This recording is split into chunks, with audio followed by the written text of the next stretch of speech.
Well, being prompt is always a good thing, right?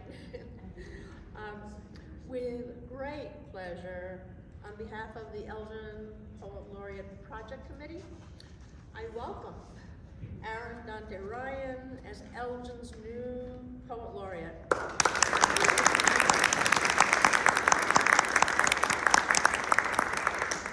To present Aron today, here is Rachel Stewart, Aron's teacher at Elgin Community College, who's known him 11 years. Good afternoon. I have two introductions. The first is informal and for me. The second was written by our Poet Laureate. I'm sorry, is there something? Yeah. There you go. Usually being heard is not my problem. So, as Gareth mentioned, I've known Aron for 11 years, and it's been a pleasure and a privilege to watch his evolution as a person and as a poet. He is one of the most generous-hearted, serious young artists that I've ever had the pleasure of teaching. And one of the benefits of being a teacher is that sometimes your students become your friends, and sometimes your friends become your family.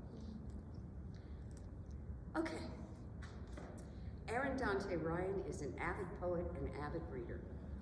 As a Kids Space Library Associate at Gail Borden Library, he enjoys helping kids find their favorite books, welcoming families to the library, and leading programs for kids. One of their favorite library programs is their Writing Club program, a monthly workshop for elementary and middle school writers. As a graduate student working towards his master's in library science, Aron hopes to someday serve their community as a librarian. In addition to cultivating community through his library role, he enjoys leading LGBTQ+ events as a volunteer event coordinator at Elgin Pride. Whether it's a hike at a local forest preserve, a meet and greet at a downtown library or a downtown cafe, his LGBTQ+ book club, or Rainbow Writers Workshop, Aron loves welcoming Elgin's growing LGBTQ+ community. When not working, studying, or volunteering, Aron savors his happy introvert time spent reading and writing. As a reader, he enjoys a variety of books, including manga, graphic novels, fiction novels, especially audiobooks, picture books, and of course, poetry. Aron's looking forward to writing plenty of poetry, celebrating Elgin's events, places, and most importantly, people. As a neurodiversity advocate, Aron hopes to welcome neurodivergent storytellers to their poetry programs. As an advocate for DEIA, diversity, equity, inclusion, and accessibility, Aron hopes to make poetry welcoming and fun for all of Elgin's wonderfully diverse community members.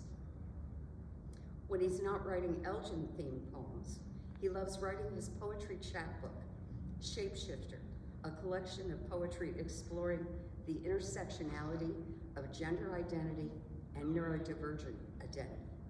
He also loves working on his novel, Hello, Kumo, Tales of a Troublemaking Clown. Last, but certainly not least, Aron is a proud snake dad to his banana ball python, Gigi. Although Gigi cannot be in attendance at this poetry reading because he's a snake, we hope that you enjoy Aron's poetry on his behalf.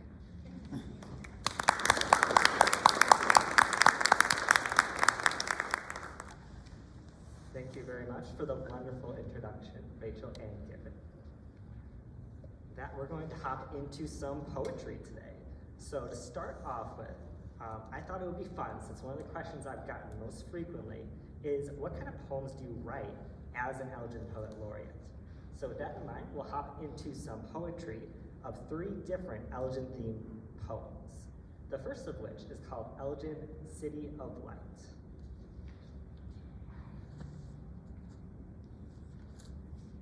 here lives in Elgin, out of curiosity too? Got a lot of Elginites in the room, all right. And to our visiting friends from other towns, welcome to you as well. Without further ado, Elgin, City of Light. We remember loved ones, seres queridos, on Dia de los Muertos. Firelight welcoming families home to ofrendas, like the sunset welcomes stars to their cradles in the sky. We remember our inner light, celebrating Diwali, sand pink, green, yellow, blue, every color, every hue, sprouting into a lotus blue. Fire adorns every petal, clay lamps glowing marigold, a pungent perfume. We remember reclaiming sacred spaces, celebrating Hanukkah with each candle on the menorah. Brighter with each night, our light grows like a garden in the window. We remember our city of light, the smell of smoke in death and in life. Even our birth blazes bright. Every life in our city worthy of a candle and a wish for something, everything wonderful.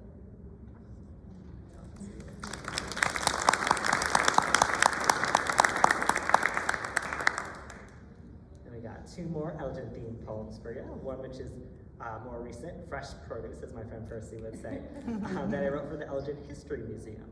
This was my first Poet Laureate assignment, and the goal of this poem is to honor the volunteers who serve at the Elgin History Museum. And the poem is titled Timekeepers. Old Main, designed in Greek revival style, revives our history thanks to volunteers in our community. Once a place of learning for our youngest historians, now learners of all ages are warmly welcomed by volunteers.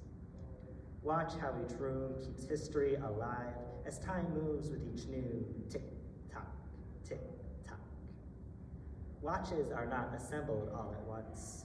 They are a congregation of many parts designed in many rooms, each room serving its own purpose in the process of making something beautiful, something shimmering gold, so someone can hold time in their beautifully wrinkled hands. Volunteers are timekeepers, sculpting past into present, so we can shape our city into a future we're proud to hold in our open hands. We open our hearts, giving time to keep time ticking, a congregation as intricate and momentous as the momentum guiding the pendulum of a clock. Volunteers are weavers, stitching this quilt of places making Elgin a place to call home. Not woven by one, but by many artisans. It took time, 1,500 hours to be precise, to weave these memories into a sanctuary. We will not forget our story. Volunteers are light keepers, illuminating forgotten histories, the books some wish to shut, lest we reckon with our intersections of privilege and oppression. Let's open these books for all to read, so we can write our next chapter into a story we're proud to tell each other and ourselves. Volunteers are storytellers, weaving our stories into our community with every exhibit displayed, every piece cataloged, every visitor greeted walking through the door. Walking through the door, a bell rings as sweetly and surely as the ticking of a clock.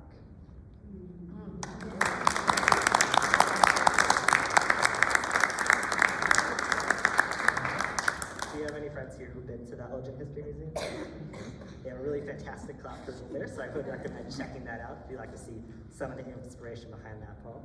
It's also inspired in part by an actual quilt that is on display at the Elgin History Museum. So for my third and final Elgin poem, we will go over a series of poems. It's a Four Seasons poem about Burnage Forest Preserve, which is one of my favorite forest preserves here in Elgin. Do a show of hands. Who here has taken a walk or a stroll or a hike over a Burnage? Excellent. It's a very lovely forest preserve. So this poem is one I wrote to kind of capture each of the seasons in Burnage. And I invite you to close your eyes and imagine what it might be like to walk through each poem, through this forest reserve. Without further ado, we have spring, one of my favorite seasons. I am dandelion seeds whisked away by your wish. I am flower dust painting your fingertips citrus. I am lemonade, I am sunshine, mapping heart lines in your hands. I am the future they tell. Press your ear to a seashell, you'll find the tides. Rest your ear on a seatbelt, you'll feel roads rumbling by. Lend your ear to my sky, hear my cicadas, my chickadees, my cool breeze. Listen to me. I am your own voice, buried deep, waiting for light to finally reach. Summer. Alone, I've never seen so many dragonflies. So many buzzing wings, humming like guitar strings, plucked beneath the dusk, coloring the sky clementine. It's supposed to be sweet, but summer tastes bitter. Far too many friends set like the sun on the other side of the pines, and I'm left with their dusk, the light left behind, these dragonflies. Alone, but not so lonely, when hundreds upon hundreds of wings take flight, shimmering with what little is left of the light. Next, we'll step into fall, one of my other favorite seasons. Gold drips down trees like paint. Canopies collapse, drop by drop, leaf by leaf. Fire crackling beneath my boots. Brace for cold wind, on a whim scattering embers. Breathe the musky smell of 1,000,001 lost things. Fallen leaves let light burn through these branches. Gold surrendering to a sky, bright, blue, free. And for my last one, titled Winter, I'd like to thank my friend Rachel Stewart over here for giving me the idea of trying it out in syllabic verse. It was very tricky because each line of the poem kind of has a certain number of syllables. So we'll see how that works for the poem today, for my final poem, Winter. We stroll, no, we stomp. Drunken trolls stumble over logs. We breathe, our gray huffs, soiling peace like exhaust pipe puffs. We gasp, stag looks down, beady black boring into brown. We hold our phones high, but he bolts, dust settling white. Thank you.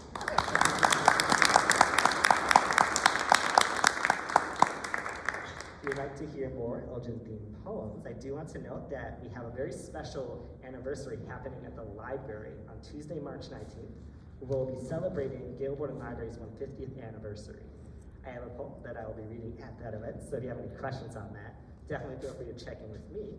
And I also wanted to take a little pause in the poetry program to see if anyone here in the audience today has any questions so far on the poems, what a poet laureate does, or any other questions you might have. We'll take a little breather as we go about this poetry reading to see if you have any questions. But we'll also have time at the end of the reading if you want to answer questions then. So, does anyone have any immediate questions, comments, anything like that? Yes? How long have we had a poet laureate? We have had 3 poet laureates in total. The first, Chastity Gunn. Second, Gareth, right over here in purple. And then myself. Gareth, do you remember when Chastity's term originally started? Like a year? Let's see,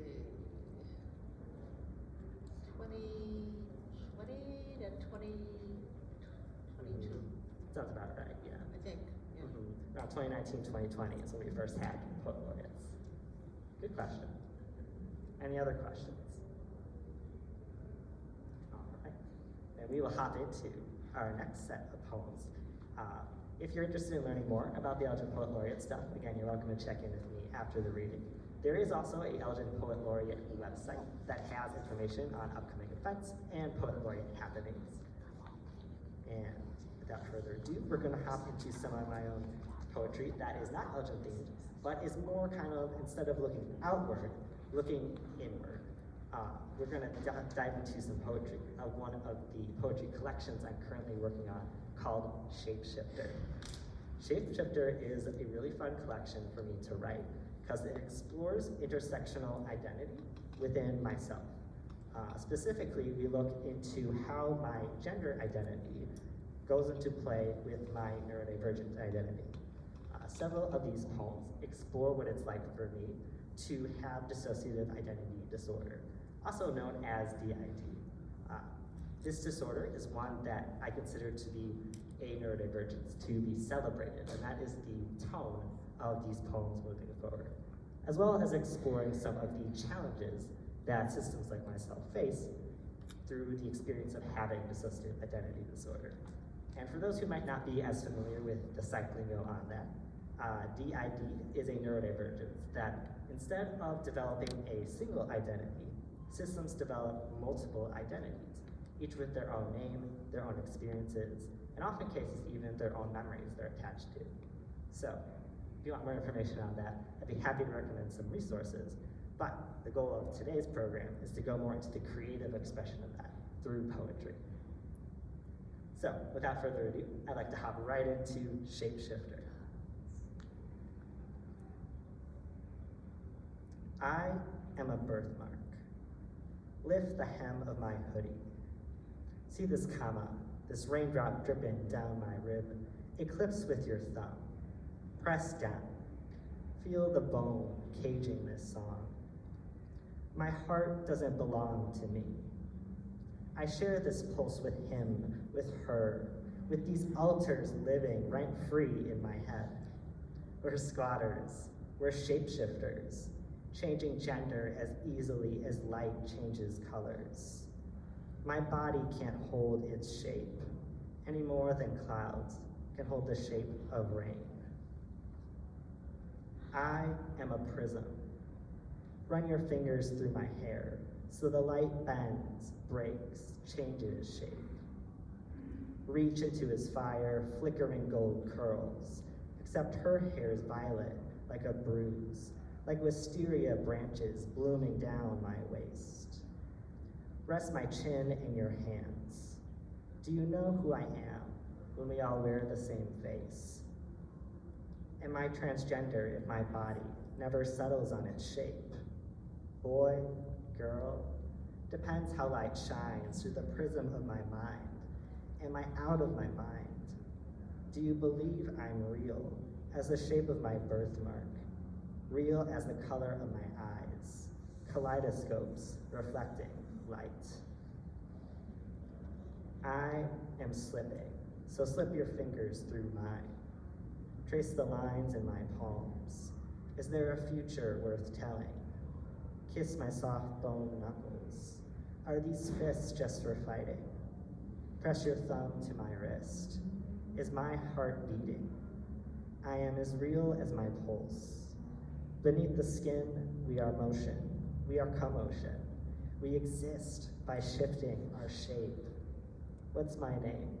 I'll tell you. I am alter, to change.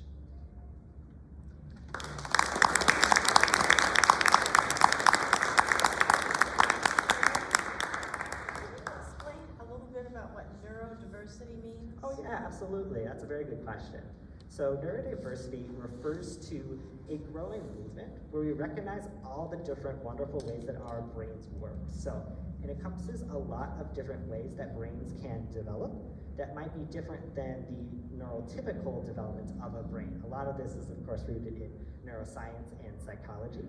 So neurodiversity can recognize all sorts of different differences in the way we experience life. So that could be something like my neurodivergence of DID. It could be something like dyslexia. It could be ADHD. It could be anything that kind of sets the path forward for how a person experiences things. And neurodiversity is very much focused on making sure that people who have these neurodivergences receive the support and accommodations they might need in any sort of place. And the recognition that the way we all experience the world is something to be celebrated and upheld and supported for the challenging aspects of it. So I hope that answers your Yes, it question. does. Thank you. Good question. Any other questions before we hop into our next poem? All right, so sticking with our Shapeshifter collection, this was another poem that I had a lot of fun with. I had taken a poetry writing workshop course with Rachel Stewart right over here. And the students in that course, the professor, really helped me shape a lot of these poems in the collection. I'll kind of show it so you might be able to see it a little bit for some of the past ones.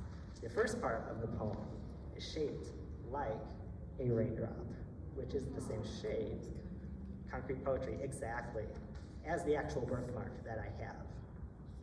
And when I was playing with the part of the poem that has to do with light and kaleidoscopes, I had a lot of fun making it into a wavelength of light. So if it weren't for that poetry writing course, I don't think I would have been challenged in that same way to really grow in that community of writers. And with this next poem I'm going to read called Wreckage, I had a lot of fun having the poem collapse all the way down the page.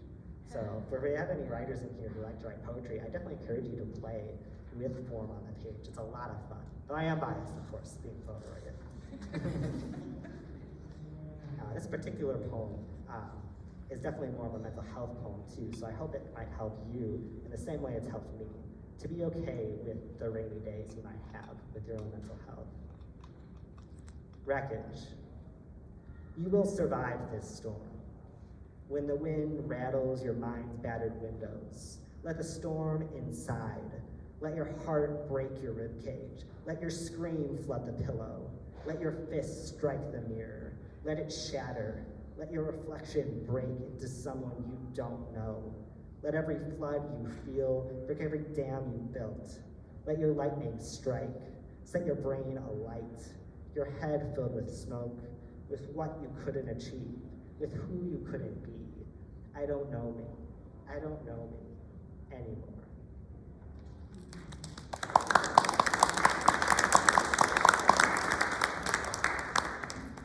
For my next poem, we will hop into a poem called Dissociative Amnesia. For those who might not be as familiar with the cycling of that one as well, there is a very common experience with DID systems like myself, where memory can be a very tricky thing to navigate. On one hand, I have a steel trap of a memory and can hold on to a lot of different memories. On the other hand, one aspect of living with this neurodivergence is that certain memories might be grayed out, like trying to remember a dream, but having trouble remembering it because it happened so long ago. Or having blackouts where certain periods of time or events just aren't there. So there is a little bit of processing and grief with this disorder. So poetry has been a way to kind of heal some of that and explore how to capture those memories, even if I don't quite remember some of them. Dissociative amnesia. Memories slipping away, like snow surrendering shape. It breaks its whole way down the clouds. Memories slipping past stratus like sunlight, gray glistening gold. My apricity, my memory, seeping through spaces, through overcast, through amnesiac skies. Memories lost in my brain, the way snow loses its shape on my tongue. Fractured fragments melting into another, gentler rain.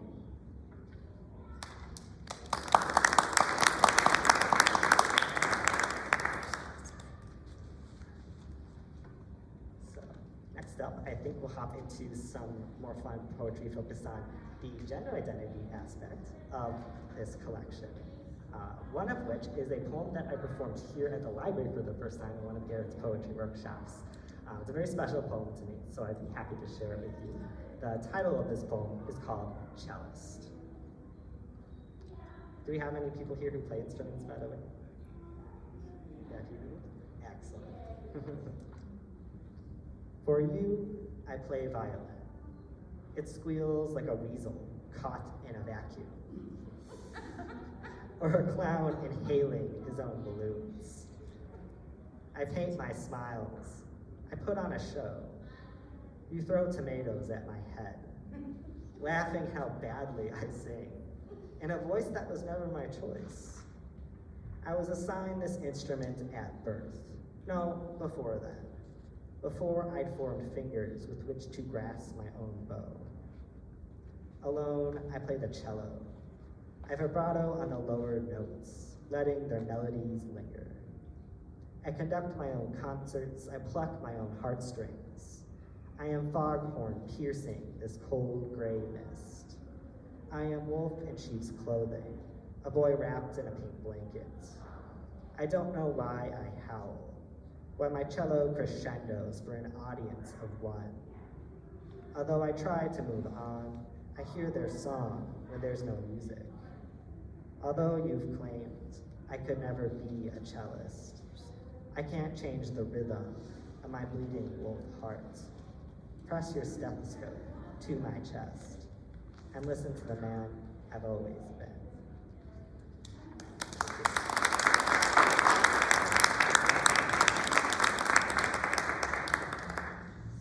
I have a couple more shapeshifter poems for you, and then we'll open up the floor to any questions that y'all might have.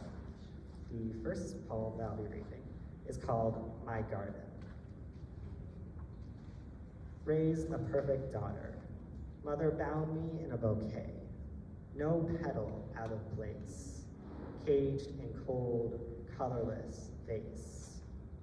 Trapped in glass, smothered by another's fingerprints. Raised a rose, mother clipped my thorns, carving scab after scab.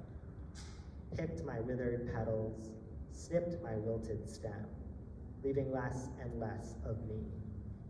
I sheared my hair, bound my chest, raised your little girl, I whittled a man, pairing my own shape. Smaller and smaller. I couldn't create your perfect sculpture, bound to one gender like flower to vase. Raised to be anyone but me. I'm no rose, I am a garden. I am the earth cradling broken seeds. I am roses and dandelions, flowers and weeds. I am boy and girl and every hue in between. Buried deep, I never know who I am becoming.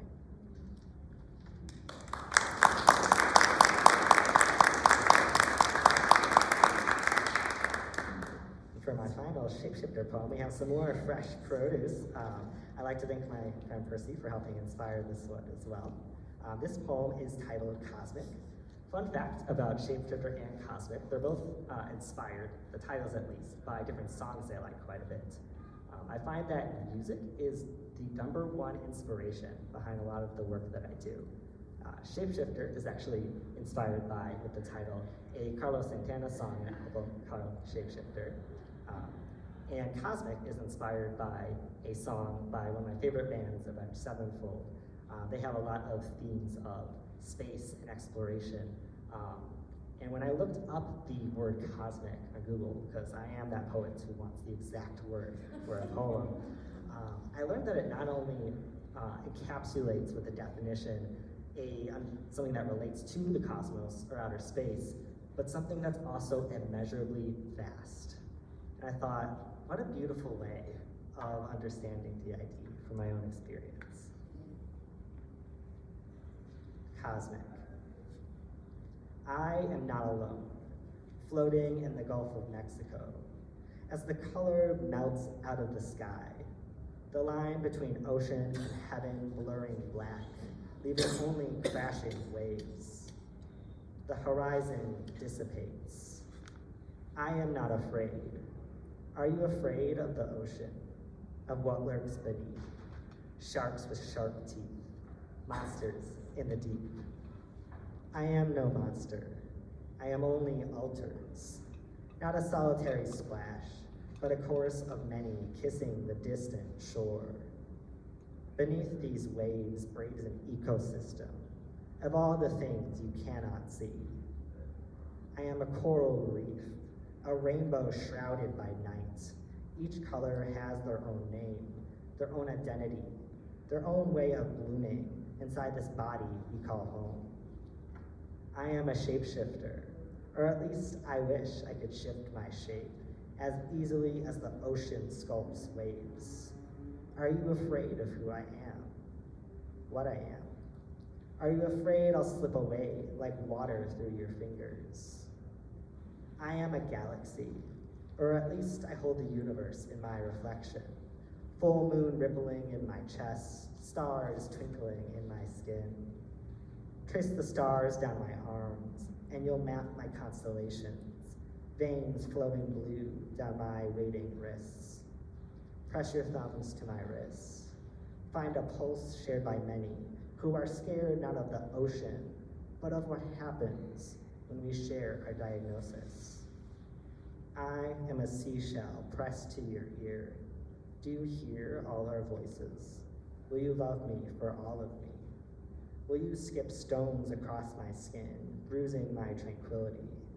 Or will you cup my holy water in your palms, cradling this mirror of the cosmos in your hands?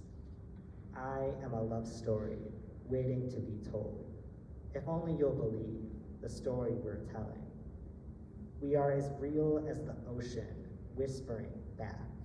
If only you'll believe who I am.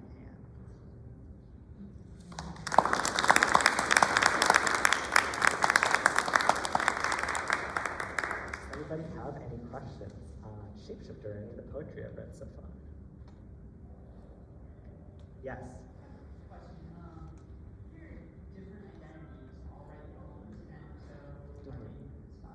That's a fantastic question. There is different altars in our system. Oh yeah, I can repeat it for sure.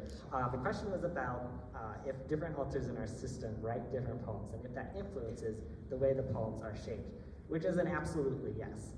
We do have a little system log of sorts where we keep track of who originally wrote that poem. And it's very interesting, especially when exploring gender identity, where certain altars in the system, like myself, have a very set-in-stone kind of gender identity. Identify as a dude, I've always been a dude, transgender, fantastic umbrella term. Where other altars in our system have a more fluid experience of gender. And before I had the framework of multiplicity and DID, this just didn't make any sense, where sometimes I would have certain experiences of gender, and other times I would have different experiences. Once I was able to kind of have the framework of having altars, it just sort of all fell into place. It allowed me to celebrate the way different altars in our system experience gender. And it definitely shapes our poetry as well. I find that as someone who really likes certain kind of styles of music that focus more so on rhythm and sound, especially music like blues, rap, things like that, then a lot of my poems are very much leaning on more spoken word poetry when I first write them. Where another headmate of mine that has more kind of lyrical, free flow expression of poetry. Of course, we all edit the poems together, so it's a bit of a mix of how they turn out, but definitely everyone in our system loves to write poetry, and it's a way of spending time together as a system. Good question. Any other questions? Let's see how we're doing on time. All right, so we can switch gears for a little bit to hop into some other poetry. We've got about 10 minutes or so of poetry left, and then we'll have some lovely snacks and refreshments. There are cheesecake bites over there, so I'm super excited to see you looking over there. I'm a little distracted. To give you a taste of some other poems that relate to other topics I'm excited about, I have another poetry collection that I am cultivating called Stargazer. The inspiration behind this particular collection is to play with the intersection of love and grief. Part of this idea was inspired by a video game. Video games are actually one of my favorite storytelling mediums. And there's a particular game called God of War Ragnarok. I will info dump on this if you get me on the subject of God of War. Where a particular character named Faye is preparing for her own eventual death. And while she's preparing these arrangements for what's basically going to be her funeral in the future, she tells Kratos, the main character of the game, that the culmination of love is grief. And yet we love, despite the inevitable. We open our hearts to it. And I think what a fantastic quote. I'm biased because I love God of War, but that is the quote that is shaping some of these poems. So we'll start with the more happy, fluffy side, and then go into more of the grief side. So you have been given a heads up that some of these poems may be a bit heavy. So whatever emotions come up for you as I read, definitely let them flow through. All emotions are welcome in this space, and it is a safe space. So I'm not going to do big intros for any of these poems. I'm just going to flow right through, all the way through the end. Sunday mornings. Love like wind chimes, shimmering silver, singing sweeter as these clouds cocoon us. Love like rain, rapping tap, tap, tap. Each drop, a knock we won't answer. Love like morning doves, beckoning us out of our nest. Butt-dis beds, too warm to neglect. Love like church bells, sighing, gong, gong, gong. Notes not nearly as holy as your kisses. Love like your lips, humming beneath mine, smooches sugaring groggy mornings. Love like this drizzle, slowing with our breaths, in, out, till sound surrenders to sleep. Ritual. Sunlight seeps through the door, cupping my cheek, not nearly as warm as your humming each morning. Beyond the glass smudged with fingerprints, a morning dove perches on the porch railing. Tucked into freshly fallen sky, wrapped in clouds. Should the lovebird lullaby, it would not be nearly as soothing as hymns hummed in the kitchen, breathing in notes of hazelnut roast. I listen as you tip the pot, as if watering a wintertime garden yet to sprout, still sleeping flowers. Trickling down slowly, like melting snow, kissing the earth. Soundless as your steps to our table for two. I'm dissociated, I know it's a surprise. We find okay. At last this ritual rests in my hands, warm as a nest, waiting to hatch. At long last, I hold your gift, close enough for steam to brush my lips. A rosary clasped between these hands, praying only for this to last. Our eclipse. The word eclipse comes from ekliopsis, the ancient Greek word for being abandoned. How beautiful these blue skies seemed, till moon gobbled sun, sweet yellow peach, in his cold white mouth, leaving us only the aftertaste of love. How beautiful it really truly was. Stargazer. You are fireflies flickering, constellations caught in my clasped hands, till your light slips past. You are stars stranded in the gaps between my fingers, moons smudged beneath my thumb. You are my favorite constellation, silver ladle pouring starlight into my cupped hands. You are a bear chased by 3 hunters. You are a coffin trailed by 3 mourners. You are a fire fluttering in my fist, letting you burn to the wick, letting the wax weep red over your wilted flower bed. You are lost, the way embers lose their glow, smoldering slowly, light lingering, long after your warmth's long gone. I am the darkness when you extinguish, leaving the scent of smoke in my coat, in my throat, in my head. You left memories of birthday candles melting, pink, green, yellow, blue, all your beauty snuffed in one huff. Time and time again, I breathe in what's left of your wish, what's left of your wish. You are wishing stars, caged in jelly jars. They once held something sweet. I tried twisting that lid tight, but you weren't mine to keep. I have one more poem, also fresh produce, that I would like to share. I will give a little bit of context for this one. The poem is titled Wake for Kauai O'o, which is a bird that had been recently listed as extinct. You can see there's probably a lot of bird paintings around here too, so it feels appropriate to the occasion to celebrate the life of this bird that's no longer with us. Wake for Kauai O'o. Flute-like, your song flitted through my foliage, your music moving the colorless breeze through my green, caressing my canopies, like a mother singing her newborn to sleep. Your entire avian family declared extinct. There's something heavy in your lullaby, heavy as rain pooling inside my leaves, heavy as the sky falling down on me. Maybe heaven's too heavy, and that's why it rains. You built nests in my cavities. I tucked you into my cradle, made a home out of the empty space inside of me. I held the breaking of your shell.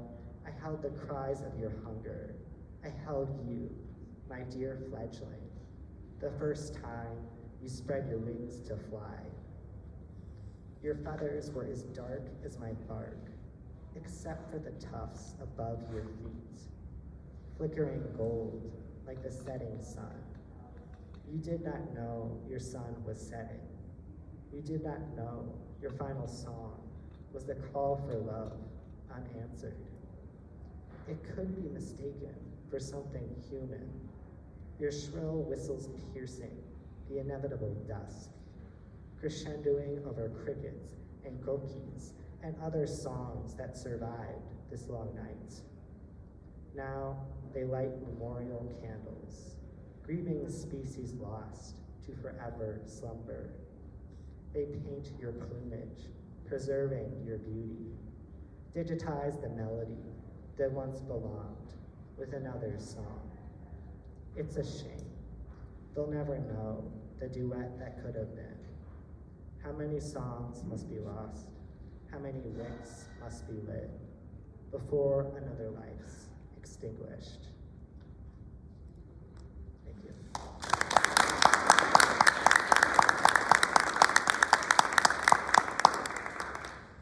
So for the final piece, we'll have a bonus round to kind of bring it back full circle to the beginning of the poetry reading. We'll end this Elgin City of Light. But does anyone have any questions or comments, anything before I wrap up this final poem and go on to cheesecake bites? All right, if you have any questions or anything, definitely feel free to check in with me after the program. I do have my business cards with me for the library. For those who don't know, but I think most of y'all know, I work at the library. So if you have any questions about anything, you're always welcome to reach out after the program. And without further ado, we'll wrap up this reading by going back to the beginning of Elgin, City of Light. You remember loved ones, seres queridos, a Dia de los Muertos, firelight welcoming families home to ofrendas, like the sunset welcomes stars to their cradles in the sky. You remember our inner light, celebrating Diwali, sand pink, green, yellow, blue, every color, every hue, sprouting into a lotus bloom. Fire adorned every petal, clay lamps glowing marigold, a pungent perfume. We remember reclaiming sacred spaces, celebrating Hanukkah with each candle on the menorah. Brighter with each night, our light grows like a garden in the window. We remember our city of light, the smell of smoke in death and in life. Even our birth blazes bright, every life in our city worthy of a candle, and a wish for something, everything wonderful.